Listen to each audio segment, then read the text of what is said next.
Hi, good evening. This is Alex, and this is week 6 video blog on the topic of neoevolution. So, neoevolution is a branch of evolution, but it differs from the typical form, which is really characterized by survival of the fittest, or the advancement of a certain population based on specific attributes of those individuals because they're best suited to the environment that they are in.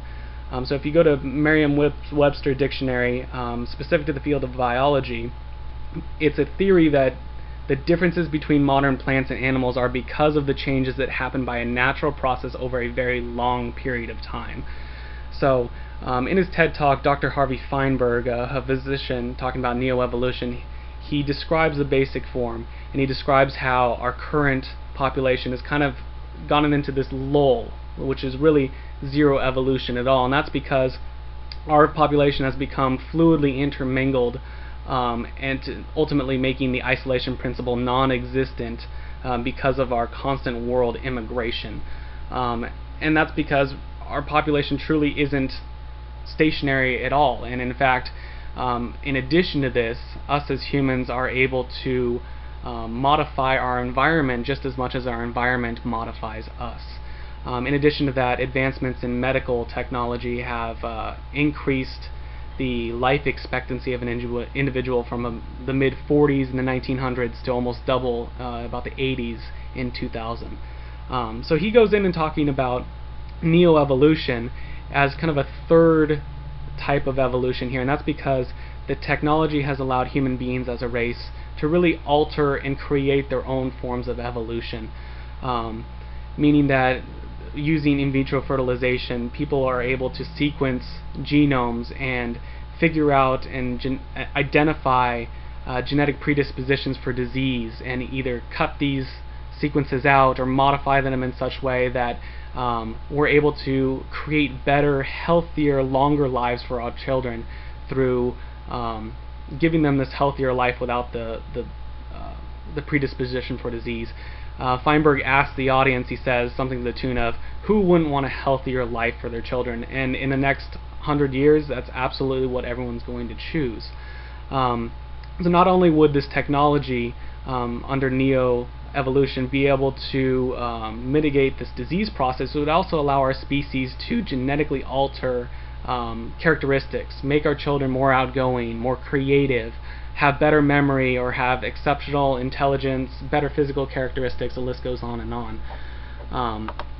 So just thinking about that, neoevolution really is creating our own form of evolution, and there are benefits and potential drawbacks to this technology. One example of this technology that's altering human evolution beyond in vitro fertilization in its basic or advanced forms, one example is stem cell technology. While that's great for burn victims, say, stem cells are able to generate skin tissue that is grown in a matter of hours or a day as compared to weeks or months. And these are great because it takes out the risk of rejection of these transplanted cells. In addition to the skin cells, we're able to grow new tissue, new organs. The development or growth of a new pancreas can have profound implications against the disease process of diabetes. You grow a new pancreas, by that technology you're able to secrete the new hormone of insulin that is recognized by the body and is efficient. Therefore, if you allow stem cells to replace organ donation, you no longer have to worry about rejection of that donated organ, and you're also able to ensure that these patients have timely access to the medical treatments that they need. And this is absolutely great for people that would ultimately die from their disease or are seriously hindered by their disease. At the same time, it's significantly altering evolution. If you think about type 2 diabetes, it's a process characterized by the inefficient use of insulin by the body due to usually weight. And in this way, ultimately, if you think about it, it's causing individuals to eat more healthy. If they're not having such sugar-rich diets or having the obesity, really their diabetes would be better. At the same time, Who knows if diabetes is actually caused by, for say, a diet over the years, thing of that nature. It actually, by combating this disease process, we are altering our evolution, possibly in negative ways that we are yet to see. And there are potential drawbacks, even moral or ethical implications of this neo-evolution, as described in Chapter 3 by Francis Fukuyama, The Prolongation of Life. He describes how it can have profound effects on the hierarchies, especially when they're based upon age or experience.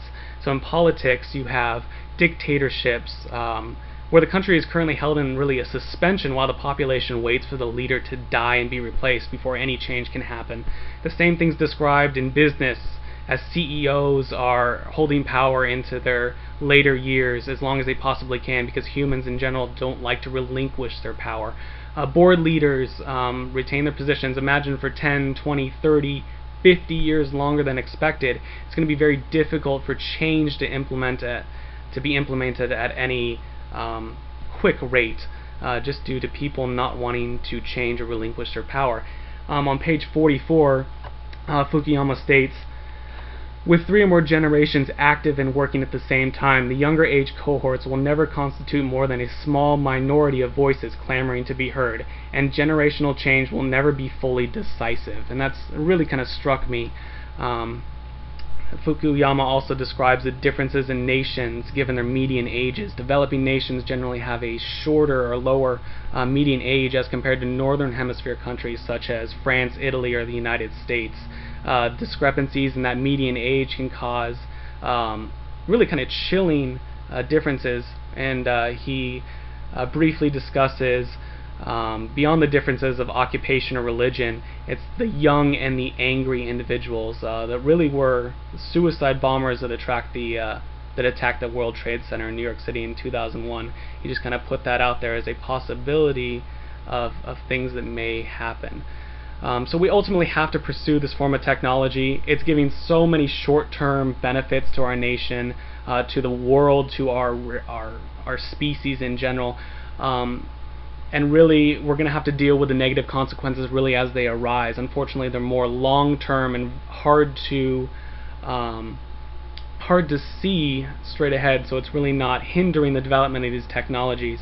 But it's something we're definitely going to have to pay more attention to in the future, especially as these technologies become more accessible and more common in practice.